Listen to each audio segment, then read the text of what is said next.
Hey, Jesse here. Thank you very much for coming back. Welcome back. By the way, this is the 10% move.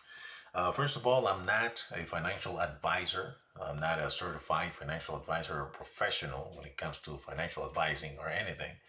I'm just a regular guy out here on the internet doing an experiment, if you like, taking $3,000 and putting it in the stock market to see how it goes, basically, and then documenting my journey so that you are entertained with whatever is happening. All right. So the way I do it is I basically scan the NASDAQ 100 and I verify. So I basically pick three stocks that I think are going to make the move for the next 30 days, usually 7 to 20 days, and then I track them and I also give you the rationale of why I think these three stocks are going to make the move.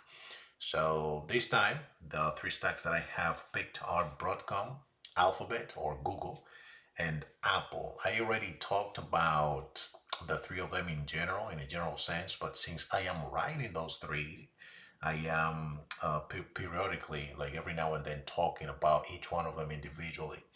I already talked about Apple, and I partially talked about Broadcom a few days ago, but now I have come to talk about the reason why I think that I should continue to ride Google or Alphabet, ticker symbol GOOGL. And basically, I use different indicators. One of them is the linear regression channel, the LRC.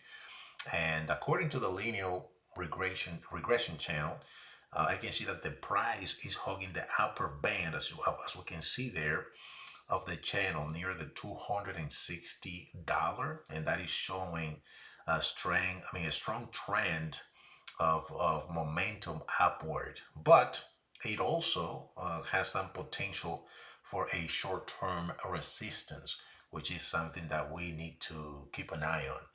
Now, the slope, as we see there, the slope of the channel remains upward, which is very positive for me.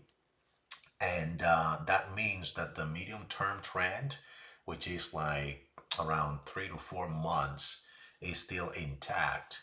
So I love it. And that basically suggests me that I can continue riding this stock.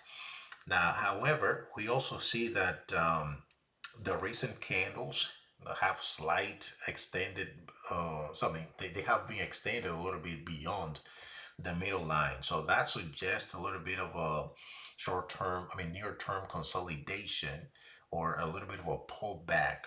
So that's something that I will definitely keep an eye on. However, usually when there is this consolidation or pullback, there is usually a leg higher. So if it is consolidating or if there's a pullback, I would be more than glad to go through it as long as we have a leg higher. No problem. So I also use another indicator called the EMA, which is the exponential moving average. And I have the cluster of the 20, 50, 100, and 200 EMA. And they right now indicate, for example, the 20 EMA, which is at 248.83.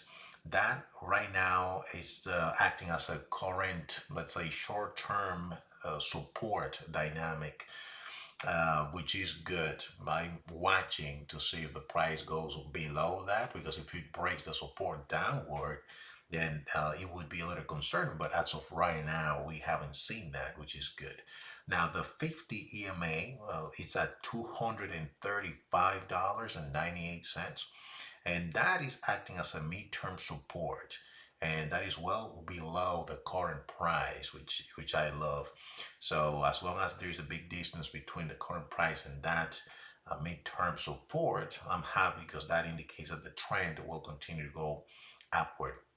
Now the 100 EMA at $218.06, and the 200 EMA, which is at $199.88, they both are far below.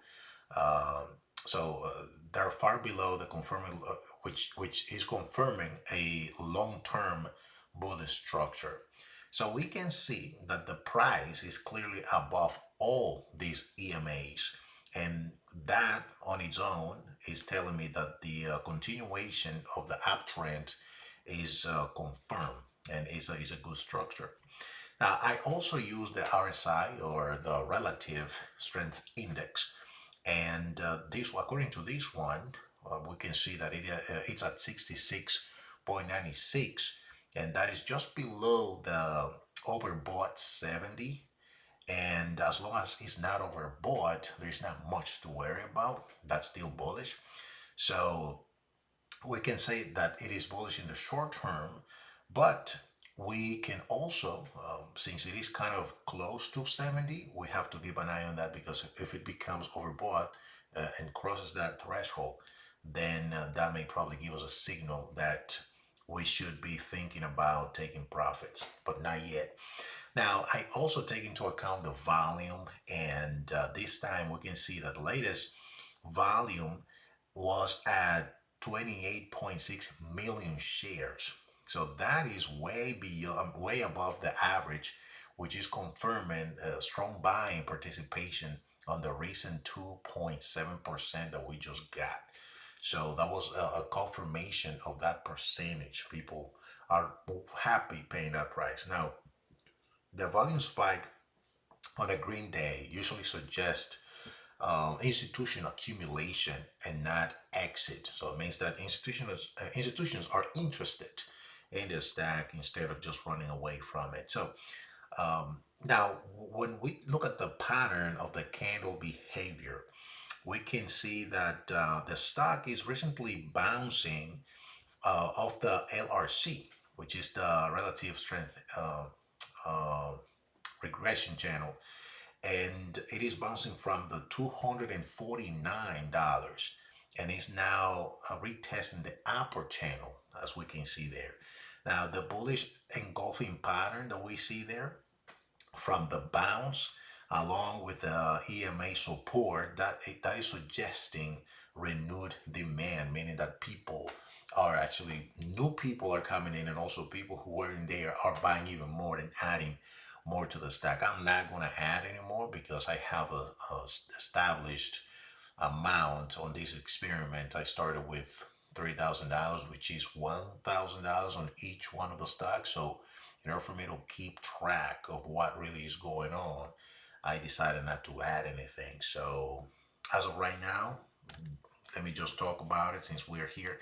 As you can see there, the initial investment of the experiment was $3,000, and we still are at $3,000. So nothing has moved either up or down, and I want to keep it that way just to keep track of it.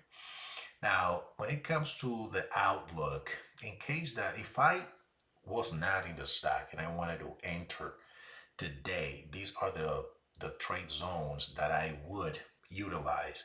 And for example, for entry zone right now, I would be watching the 255 to 260 range and then getting there, because it would be a terrific entry point if I was out of the stock. Now, for the target zone, we have a target, as we see there, of $273, because we started on the 17th of October at $248.17. So our target is 273.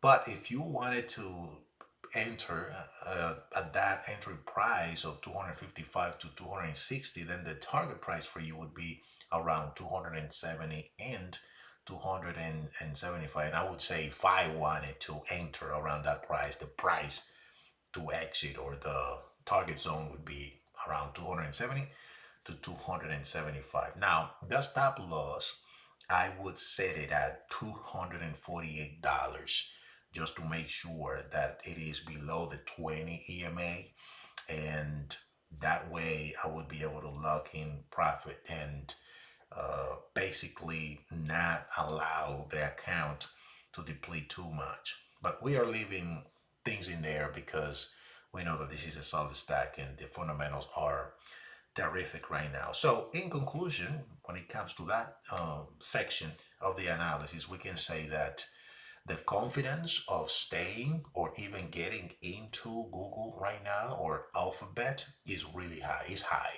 I would say there's a likelihood of around 70% of getting or hitting this 10% within the next 7 to 20 days. And since we started back in the 7th on the 17th of October, our likelihood of hitting these 70, I mean, this 10% is even higher than 70 because we already have 4.77%, as you guys can see down there. So, in summary of everything, we can see that Google or Alphabet remains technically healthy. I can definitely continue to ride that. The uptrend is intact across all the timelines. The RSI and the volume confirm renewed momentum, and I can basically see a minor resistance around 262 to 265, which is something that I will be looking at and keeping in mind. But the breakout above that can take me to above $270, which is my target. So since I'm already in, I will definitely stay on this stock. I'm gonna continue to ride it, and if things go south, not as I planned, then I would set up my stop loss around 270, I mean 247 to $249, just to either lock in gains or to keep it safe. All right. So that's basically all for today. That basically do it. So thank you very much for staying with me. If you like this content, please hit the like button and subscribe so that you don't miss any of the updates that we bring up here. And also, don't forget to hit the notification bell button so that you are notified every time that we come on the air. And that's basically it as of right now. Thank you once again for watching, and I'll catch you in the next one.